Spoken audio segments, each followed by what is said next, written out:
Diniy, urfiy va siyosiy bayramlarni nishonlash borasida dinimizning qarashlari. Ayni paytda dunyoda yuzlab bayramlar va nishonlanadigan kunlar mavjud. Har bir mamlakatning bayram va tantanalari mana shu xalqning dini, madaniyati va tarix mobaynida erishgan yutuqlarni o'zida aks ettiradi. Bugungi kunda yurtimizdagi bayramlar xilma-xil bo'lib, ular davlat, diniy, kasbiy va xalqaro kabi turlarga bo'linadi. Mazkur bayramlar hukumat tomonidan dam olish kuni sifatida e'lon qilingan.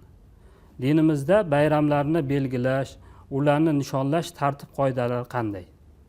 Bu borada Qur'oni Karim va hadis shariflarda qanday ko'rsatmalar kelgan? Umuman olganda bayramlarni 3 turga ajratish mumkin. Birinchisi, islomdagi ilohiy diniy bayramlar. Alloh taolo va uning rasuli tomonidan belgilanadi, uni boshqa insonlar belgilay olmaydi. U kunlari maxsus ibodatlar, hayit namozi, qurbonlik va shu kabi amallar qilinadi. Bunday bayramlar islomda ikkita bo'lib, ular Idul Fitr, ya'ni Ramazon hayiti va Idul Adho, ya'ni Qurbon hayitidir. Ramazon hayiti Ramazon oyi ro'zasini tutish tugagani munosabati bilan o'tkaziladi. Qurbon hayiti hajning asosiy arkonlari tugashi munosabati bilan Zulhijja oyining 10-kuni nishonlanadi va unga shundan keyingi tashrih kunlari nomini olgan 3 kun ham qo'shiladi. Bu bayramlar haqida Anas roziyallohu anhu dan shunday rivoyat qilinadi. Nabiy sallallohu alayhi vasallam Madinaga kelganlarida ularning o'yin kulgu qiladigan 2 kunlari bor edi. Bu 2 kun qanday kun deb so'radilar. Johiliyada o'yin kulgu qiladigan kunimiz edi deyishdi. Shunda Rasululloh sallallohu alayhi vasallam albatta Alloh sizlarga u ikisi o'rniga ulardan ko'ra yaxshi Azho va Fitr kunlarini berdi dedilar. Imom Abu Dovud rivoyatlari.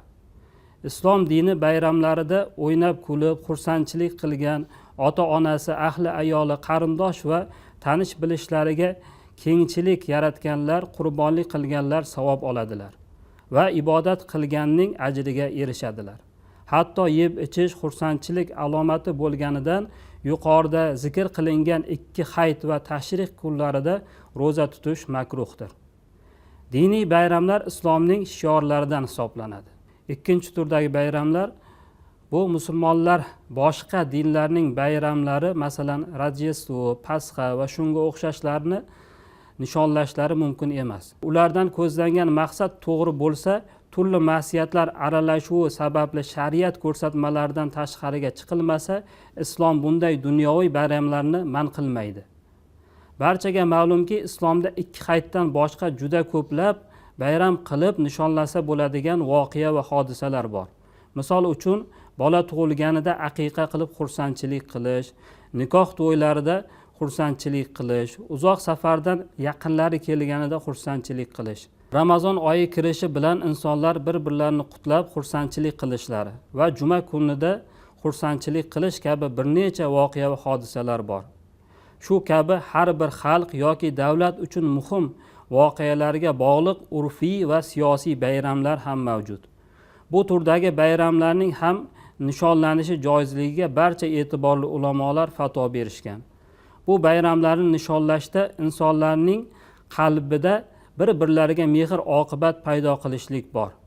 Lekin bu bayramlarga diniy tus bermaslik kerak. Masalan, maxsus namoz, ro'za kabi ibodatlarni joriy qilib olmaslik shart bo'ladi.